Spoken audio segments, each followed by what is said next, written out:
Welcome, fans, to Get to Yes. Today is April 22nd, the day before the draft. We have Draft day, NFL baby. the Youngie Puss with us today, What's up, Bruce? and Shrum My Bum. Full house. Whole gang's here. Whole gang's Whole here. gang. Love it, love it.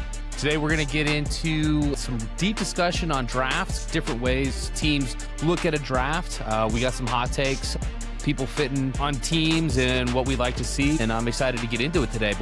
Dude, I love it. Kyle, will you give a little, just a little background on you in case people kind of missed it earlier as far as why you're leading this episode and maybe some background on NFL executive experience?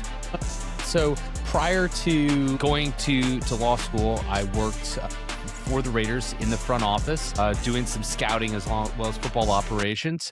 Then went to law school specifically for sports and contracts, evaluating that, looking at, have a certificate of sports law from the National Institute on Sports, as well as the year after law school, worked at a baseball agency, really looking and defining arbitration contracts and the like there. So this is something I definitely nerd out to, very passionate about, which makes it so hard to be a Cowboys fan living in Dallas-Fort Worth because they are functionally retarded at drafting people and contracts. We will talk specifically about this draft. What I would love to talk a little bit about today is draft strategy holistically, what fans should be thinking about with their teams draft-wise. You know, Rus, I know you want to talk about best fit versus best player. I know that's a big theme kind of across the conversation here, or will be. And maybe get a little inside baseball as far as draft room, what that looks like. Were you in the draft room for the Raiders? I was in the draft room. What is that like, dude? What is that like? What is that like in there? How big's the room? Let's start there. Well, this Probably was smaller than you think, right? This was in the Oakland facility, and the Oakland facility, it was like a boardroom, just like any other boardroom that you've been in. Nothing special. I've heard like a big conference room. Just a big conference room with computers. Everybody has their computers and laptops set up. You know, everybody's trying to kind of do the Moneyball projections and that kind of stuff. There's two competing interests in any kind of room like that. One, you have the guys that love the numbers, loving the quants. For sure. I want to see the pro day. I want to see the combine. And then you have the guys that really make a valiant effort and really dig into looking at film. The people that really look at the film and kind of find those prospects that maybe don't measure up the best, but are absolutely amazing on film. That's what, as I've studied it, that's what correlates. What you see on film is what you will get in the pros. And so, you know, someone that runs a 4.2, 40, that's fantastic, but does that translate to the field? Interesting. So you would consider yourself in kind of the traditional like scout, like look at the film kind of mold. I would say I'm a Mike Mayock disciple, if you will. Mike Mayock's been doing it a long time, former GM of the Raiders after I was there. But he's all about looking at the film, looking at the skills, looking at the hip swivel. Could really care less what the guy looks like in spandex and no shirt on running a 40. That's what did he draft Jamarcus Russell? Was that absolutely not? Absolutely not. All right. And so when you're going into the room, talk about a little bit about the prep before that. How organized is it? Is there a game plan of saying we know exactly what we're going to do, or is it? And the other thing, like it's on the fly a lot. Yeah, because the other thing is like you also have like you've got picks, but it's like whatever players you have on your board, like your draft spot is worth something. If you lose your guy at that point, are you like looking to just trade your pick and try to get more volume? Like how fluid do you have to be knowing that like you're going to get trade offers, players are going to go, like all those things are so live in the room. It is live. I mean, Mike Tyson put it best. Everybody has a great game plan to get punched in the face. It is, you know, like there was the year I was there was a plan. Unfortunately, we took a guy that is now deceased, DJ Hayden out of Houston, but he on film, that guy looked amazing. Was lighting up the film room. Then he had that situation where he got hit in the chest in college. His heart stopped. He had an aortic dissection, kind of like one of our friends. And it was really a flyer. There was a lot of consternation when that pick was made, just like we've seen. And just like human nature would say, once you've been hit and that happens, would you want to hit again? And that's just human nature.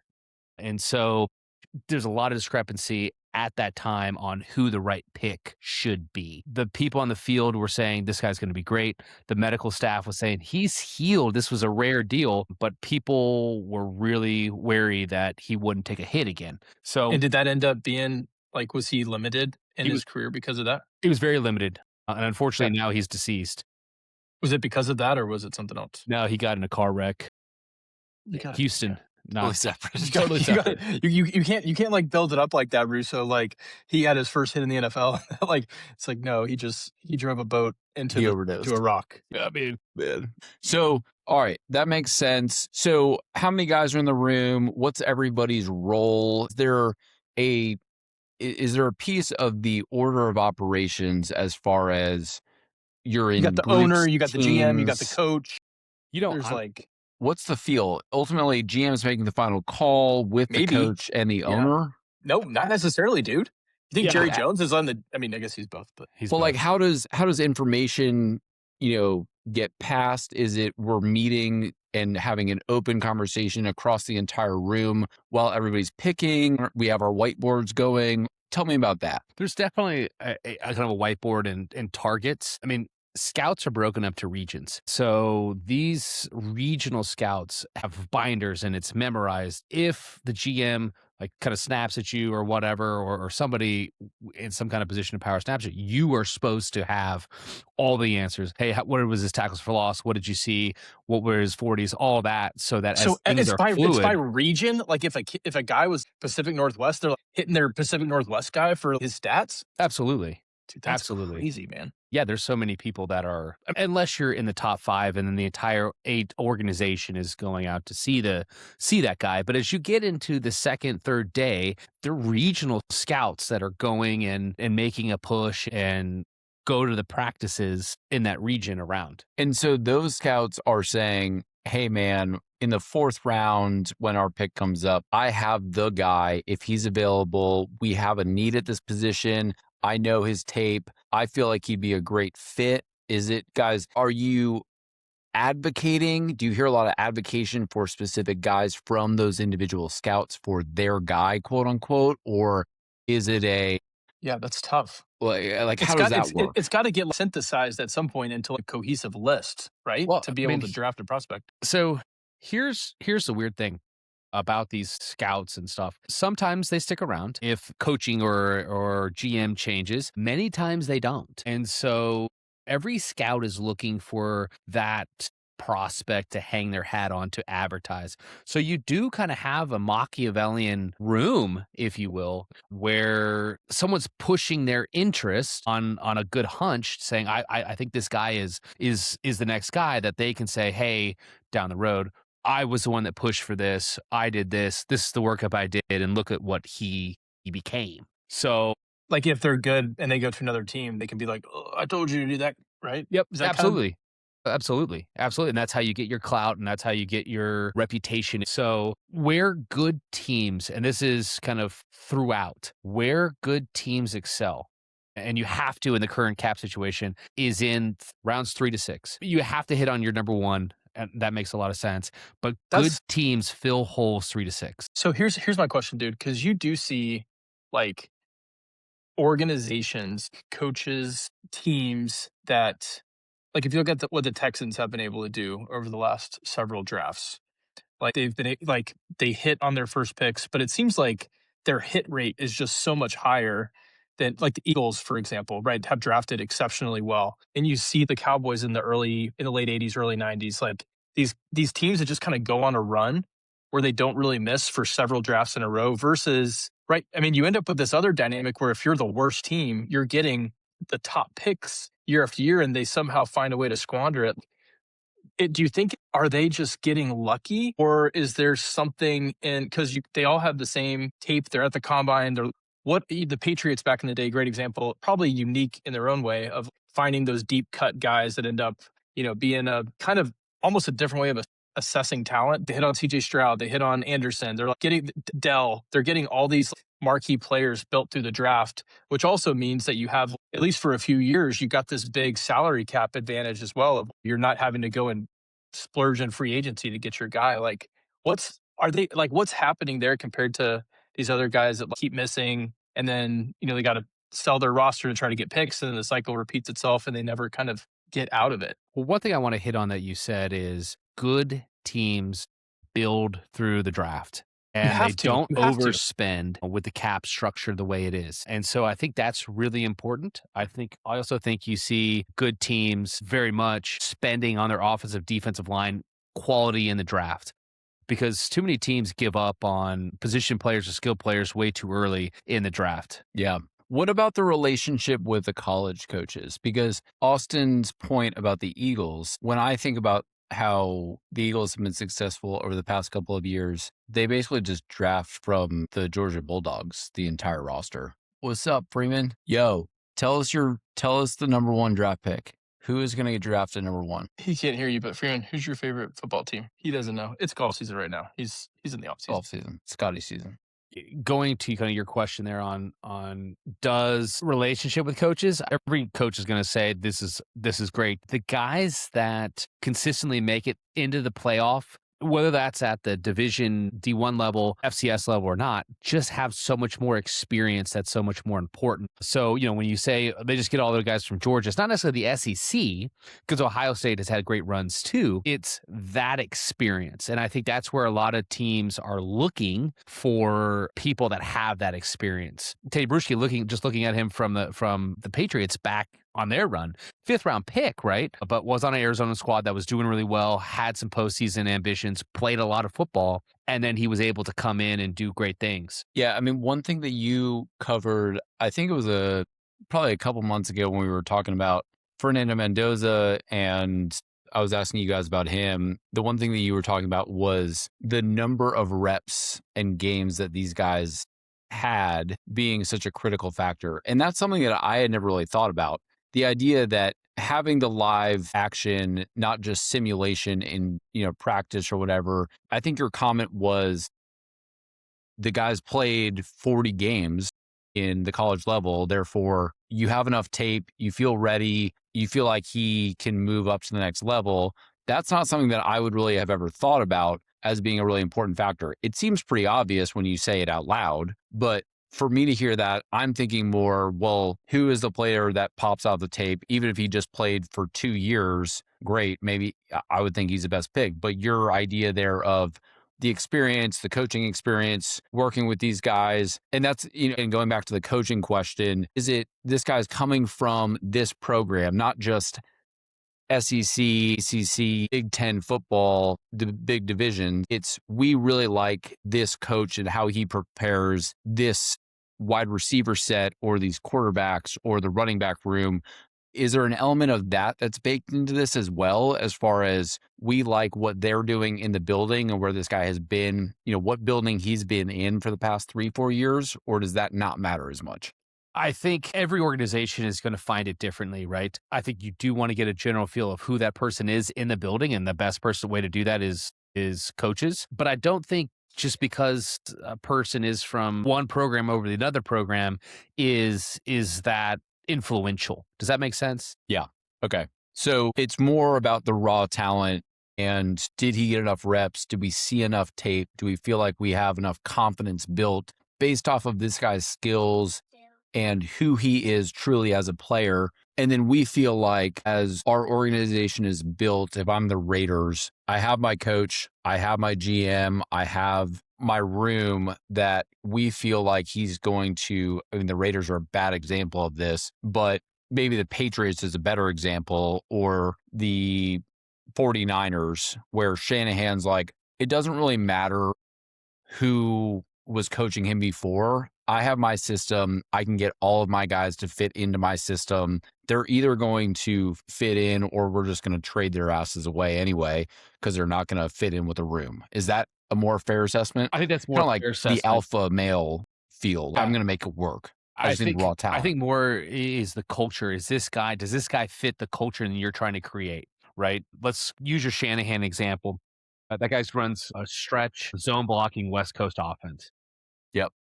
He's got Tell us what West Coast offense is real quick, because I think this is good. Oh yeah, West Coast offense is you're going to have kind of some zone blocking. You're going to use the pass as an extension of the run game. Under center more often. Yeah, and then you're going to, instead of trying to air raid or take a lot of big chunk plays, use some RPOs, some run pass options to kind of break down the defense here and there. And that's why I think we've seen Brock Purdy have so much success in that, is because one, they have a great offensive line. They just signed Trent Williams again as their left tackle today for 2 years, $50 million. Good for them, dude. Good. I mean, that's huge for them. And you have a great running back in a situation that fits the culture that he comes from and that he was in an Iowa State. So that I think is really important when you're assessing guys. And all thing with Brock Purdy is you saw him for 4 years on tape. He was a 4-year starter. And so when they picked him up, you have a cultural fit, you got a lot of tape. I mean, that's a really good, you look at the guys that have had success. Let's just speak of How much of that is like confirmation bias though? Because obviously every team passed on Brock Purdy for 7 rounds before he got scooped, right? Or the last round of the That draft. was a size factor and Yeah.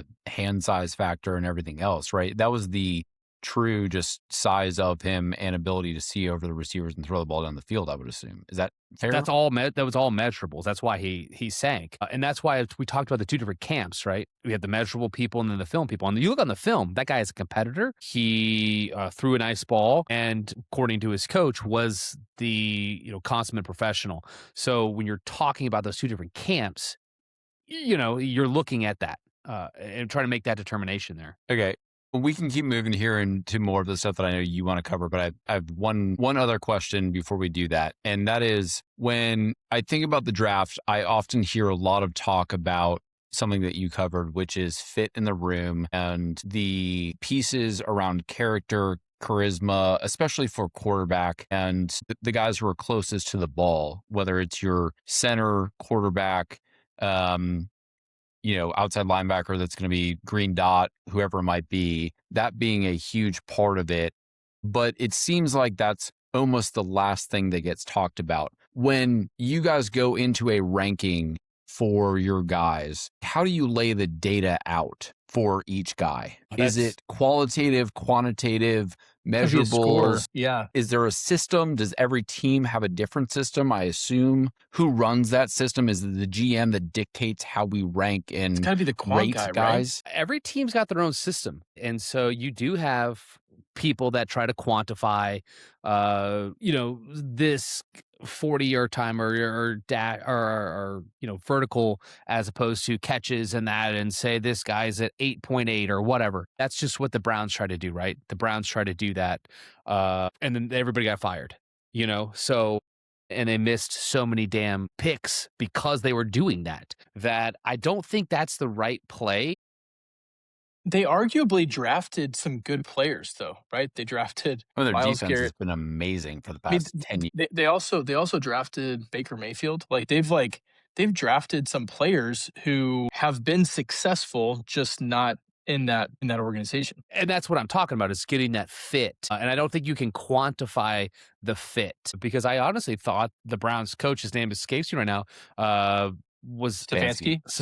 was probably a pretty darn decent coach, right? We'll Oh, yeah. find out. Great We'll coach. find We'll out. find- We'll find out this Yep. year in Atlanta. We'll find out in Atlanta. I So- got one follow up on that, Ryan. Of course. So there's the other substructure that I've heard is like best available athlete player no matter what versus best like need for their team. Like if you've already got if you need an offensive tackle, but there's an elite wide receiver prospect that slips, and you're like, this is the best player possible. How do if maybe in the Raiders experience, or as you've observed this, are there some teams that are just super disciplined of like, if we think we could still get this guy in 10 picks, maybe we trade our pick down and try to get more in the mid rounds, or are they just saying we'll take the flyer athlete and try to fill that in with a guy in 2 rounds or something? So the data suggests, and I did a whole study of this when I was in law school, the data suggests that taking the flyer on this freak athlete that may not be a need rarely plays out.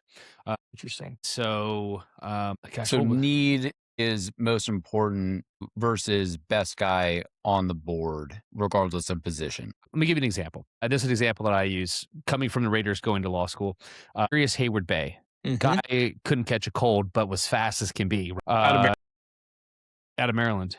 Yeah. And when you looked at that guy, he was like 6'4", could run a 4.1, amazing, couldn't catch a colt. And they took the flyer because he was the best athlete in the draft. Well, you said that. I mean, in that era, that's when they had Terrell Pryor, right? But yeah, But you said he's probably the most freak athlete you've ever seen up close. Yes. I mean, that guy didn't even look like he was running, and he was running by everyone. It was insane. Could not read a defense, but was insane. So that's Could he read just generally? Or debatable. We didn't check the Wonderlic. We don't know. Exactly. So anyway, the research that I have done, it really shows if a player is not there, that's to the caliber that in the draft where you're at for that need, you should trade back and collect some picks. But it Just also try to get depends, volume of need, of need. some rotational guys, like just get some people that can help the roster. Absolutely. For cheap, right? So you're not having to fill that in free agency, and then you can kind of develop them. Oh, Yeah. and we've seen programs do that really well. In my analysis, I didn't even go to the Patriots, but I looked at Tony Dungy when he was with Tampa Bay, really getting some role player guys to really succeed there. Yeah. okay. And then we brought up Wonderlic. For the Wonderlic, does that matter only for quarterbacks? Does it matter for the guy that's going to wear the green dot? Does it matter for center? What's the deal there? Again, team by team basis. Have you ever looked at the actual test? I have. I've taken it. Yeah, it's not particularly hard. It's just, can you think on the fly, right? Ryan, what did you And get answer on the simple Wonderlic? questions. Dude, I gotta pull it back up. It was embarrassing. We should all take it for We should take it for next month, draft. and we will share the scores on socials.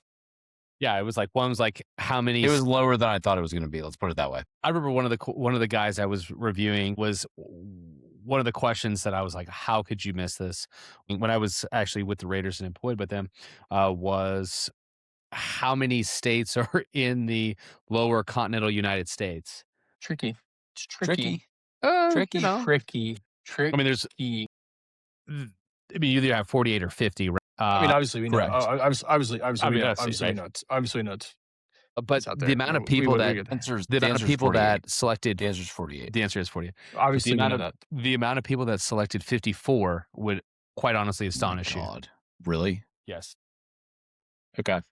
Sure, it All right. hadn't gotten better. All right. So, Rus, where do you want to go with this? You want to talk about this draft? Do you want to talk more about draft strategy? The floor is yours. Yeah, I would say let's talk about this draft since people are, thinking about this and what's coming up. My hot take, and I'm going to open it up, is I honestly think that Mendoza is going to be the perfect fit for the Raiders. And let me tell you why. They have an offensive line that I think they will improve on in the draft to help him, but is in the top 10 in the league. That they spent money on the. I mean, Gino was running around last year like a madman and couldn't get the ball out. And I know think that a lot of that was him holding the Gino's- ball. Well, okay. I mean, a lot of that is holding the ball. You look at what Gino's done in his career; he's not the guy. And I also think Pete Carroll's offense and everything with what's that guy that was the Oregon coach was not good. That just overall was not good. Chip Kelly. And so Yeah. I think with Clint Kubiak now, I think with now going to the West Coast offense, you're going to reinforce the offensive line a little bit. You have a quiet person to deal with Vegas, have Brock Bowers, Michael Mayer, really good tight ends, a really great lead running back. I think he's going to be the perfect fit because you have Kirk Signetti just last week saying about the guy Hoover who just left TCU, his best friends are going to be a great running game and a great offensive line. And I think that's what you're going to see from the Raiders. And I think they're going to win 8 games. A hot take, it to yes, 8 games. I'll pull up the live line. Well, you guys weigh in on that. I think it's 5.5 or 6 is what I think the team total is, which is bottom of the league for sure. Oh yeah, for sure. But I do think you're going to see a resurgence. I do think he's going to be the perfect fit. Although they took on a lot of salary, I think that with Kirk Cousins, I don't know if that's still. I'm pretty sure that still went through. It went through. Yeah. Went through. A lot of cap, although it looks like Atlanta's going to cover most of that. You got a great mentor, similar style game. I think it's going to be a really great opportunity for them. The other guy that I'm not too high on, although his tape is great, is Bain out of Miami. So I think, you know, Like, how do you square what you just said? Where you're like, I'm a big tape guy. He was dominant in the game this year. He's you got know, short arms, he does. right? And that's not really, he's dominant when he wants to play. You think And he's just not a consistent? He didn't have he's a not hot motor all the consistent. time. He doesn't run to the ball. He took, especially in that game against Texas A&M when it was hot out. Took He some took a plays lot off. of plays off. A lot of plays Interesting. off. So I mean, when he wants to be great, he is great. And I just don't think in the NFL that doesn't translate. We've seen so many people like that. Even Rashawn Gary, who the Cowboys, speaking of just being absolutely stupid, paying Rashawn Gary the same they're going to pay Micah Parsons for a guy that literally takes half his plays off. Doesn't make any sense. But great talent, Rashawn Gary. That's my comparison. My comparison to him. Everybody's high on Bain right now. He tested well. Short arms, whatever, doesn't make a difference. But Rashawn Gary for sure. Raiders line is 6 for those of you that want to follow along. Put me on the over for that. Press the over. I don't know, man. Tough division, and even if How did this Mendoza, work? How did this work out for you last year? You loved the Raiders last year. yeah, I mean, I'm high on Gino. Yeah, it's not great, but I don't know. Tough division. Chargers are going to get better. The Chiefs are going to compete, and Broncos are not going to get better, but I think they're going to stay about the same. I'd be surprised if the Raiders are able to compete in division. You've got 6 games right there. I don't know who they're playing for the rest of the year, but we take a look at their schedule. Yeah, I mean, Mendoza, I'll go back to kind of what I said before. Again, I mean, the draft is not my thing because I don't watch any college football. The little that I did, Mendoza seemingly has the tools, big dude, big arm, mobile. My comp for him is Justin Herbert for sure. And I think he could be the guy, but I go back to this idea of I don't know who's leading that locker room if and when they take Mendoza, because I like Kubiak, but he's been an OC. He's not led a team before. He's not been in, the head seat, and Mendoza is just a nerd to me and not even a likable Andrew Luck type nerd. He is just one of those guys that you kind of want to shove into a locker, give him a swirly, and I just don't see him leading an NFL team. But Which I I could be think is wrong. I think it's exactly what is needed in a Vegas is a guy that just Boy wants to go to Scout, work, by the Boy book. Scout, by the book, gonna be But calm, you cool, got 2 collected. of them. You got 2 of them if you got Cousins and Mendoza over there, by the way. Yeah. So I will say I think bringing Cousins in might have been the smartest move they could have made. agreed. Looking at that deal, it was posed as a $80 million deal over 4 years. The reality is it's really a 1-year deal with, again, the Falcons taking up the majority of the payroll for Cousins. I think the Raiders are only really paying him an effective rate of, I think, 10, maybe $15 million next year. Yeah. Yes. It's a good thing. I mean, I agree with that. If there was anybody in the league that I would like as a kind of elder statesman quarterback to help Cousins, too. Mendoza, it'd be Cousins for sure. And I think they will jive. Would love to be a fly on the wall. It's sad that the Raiders are not going to be Hard Knocks this year because that would have been a great fit. That would have been a great fit. Yeah. But go across the board. Okay. Here's Cool. here's the other question for you, Roos. Is the thing that no one really talks about as well is every draft is rich in certain position groups or poor in certain position groups, right? Like this draft is generally perceived as having a couple of really good QB options, but then as opposed to other drafts where you could have picked up a starter in the second or third round, maybe. Let's say that you need a quarterback, but you don't have a pick until the back half of the first round or the second round. Do you just kind of look at the inventory of players and maybe we trade down here, try to get some more volume, or do you be more aggressive in free agency, anticipating that draft class coming through and there's not Large Manning or these other guys that are kind of seen as franchise talent that are waiting time to hit the next draft? Well, How do you think with that? there are projections. Every team has a projections 2 to 3 years out. So you kind of know what position groups are going to be strong, where you're going to see some guys. I mean, everything changes because people got to play the game. Like the game happens on the field, right? But there is somebody in a draft room saying, hey, let's not take a flyer on this defensive lineman. We anticipate We several love people we love here. we love 8 guys in next year's class. Like, Absolutely. let's not reach. We Let's can, not like, reach. pick. Let's go back. And those teams that are often kind of moving back in the draft usually pick up some pretty solid talent that is a role playing guy that helps them throughout the year, as opposed to, let's say, a receiver that just stacks in a position that really doesn't add value. And Yeah. yeah, it really is a giant chessboard. Pick comes down to you. You're next up on the clock. What's the order of operations in the room? How does this work? Let's say you're picking fifth, and in the first round, you probably already know who you're taking at that point, unless Absolutely. there's some weird. And then There's always that tape. I remember when they're starting to air some of those old videos of the Vikings GMs when Jefferson slid, and everyone in the room was convinced that he was going to get picked. They kind of read it off and were all depressed. And then the team right before them doesn't take Jefferson. I think the Eagles took Jalen Rager or something like that. And you can see they cannot believe that they took that pick. It seems like, at least in those first couple rounds, that there may be a couple guys that they're just absolutely in love with, that they've kind of gamed out. They're like, we got a pretty good chance of getting this guy. Is that kind of the vibe for those first few, or is it just kind of we'll wait and see? It's more wait and see. Everybody has their big board, right? Everybody's got their big board. They kind of think they know who people are going to take and they've gamed that out.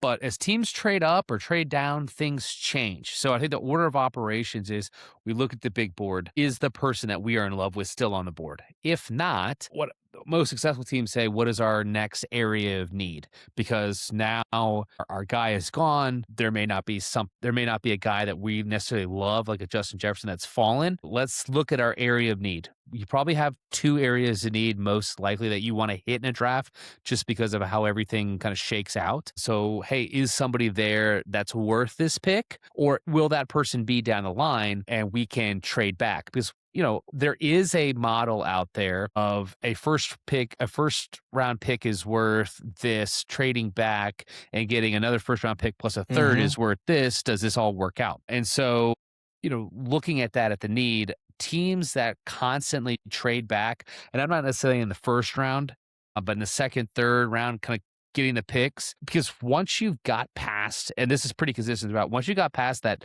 main talent, you can still find quality people, but it is more dispersed. And so that's where if I'm collecting picks in that third round, I can put a really darn good draft together.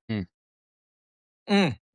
What else? Other questions? Other comments? I think there's some interesting things that you could get into on, gaming this stuff out, but in terms of the actual draft this week. But I almost want to just do a reaction follow up and see when the dust settles and how it played out, assess, kind I of do think our we own should do take that. on who actually, given these things that we've talked about here, who do we think won the draft? Who was smart in terms of how they managed their inventory on draft day? Yeah, I think we've laid a lot of good principles out there. And if we can put this on Wednesday, next week even, say, okay, what we talked about here, look at this, da, da, da, da, and that would give us some good material. Okay, cool. We'll wrap it here.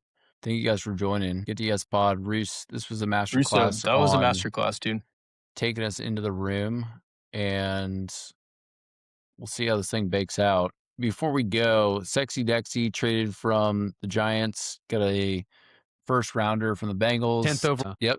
10th overall pick. I love that move long term for the Giants. Don't love it for my bet this year of over 7.5, but kind of is what it is. And I think they got a steal with getting number 10 overall for a guy they were going to have to pay $30 million a year. What says you? I think that's a genius take. That guy's getting long in the tooth. He's been absolutely fantastic. I mean, how many years does he have in the league right now? Like 10 years. I mean, he had a down year last year and, wipe out some payroll. Kind of a clean slate for my G-men coming into the year, it feels like. They're trying to get their house in order, which is a Harbaugh move for sure. He was the 2019, so he's going into his 7th year in the league. I mean, I just think he was absolutely fantastic with the Giants. You got a guy getting long in the tooth. Those guys don't last very long. To get a 10th overall pick in return is fantastic for the Giants. Yeah, love it. Wouldn't be a All right, pod if boys, Russo we just will couldn't get a nice little glaze in there. we'll put this out for Who would I glaze? Youngie. we'll put this out for next week. Youngie. And look, man, That was a good take. I've called him on some. Great take. Oh, who hosts the show? Gotta rub the bread. You know? Yeah, Gotta know your butter it. bread's buttered, baby. Woo! All right, boys, it was fun. We will reconvene next week. We'll do a little draft we need to. post-mortem. The fans need it, most importantly, Ryan. What do we got for don't do golf for this us. week coming up? Scotty blew it on. Gosh, I mean, Dude, that was such a pegged sick shot, so though. hard on Scotty, and Dude, no one's happy about Fitz. No Dude, one's that happy. just said That this is an 280 off- to the green second shot on the whole playoff was amazing, dude. It wasn't 280, dude. It wasn't 280. It was like 215, but it was Yeah. still pretty nuts. I mean, It he was a hit a great 4 shot. iron and stuck Into it the to wind. 5 feet. It was a great Pretty shot. nuts. It was a great shot. I mean, Yeah. pretty crazy. The tournament this week is kind of an off week for the It's the Zurich, tour, right? It's the like But freak Zurich. show. It's the freak show like 2-person. Yeah, I don't want to talk about the Zurich. All right, boys, this is fun. We'll catch you guys next week. Next week. See ya. See you guys. What they know about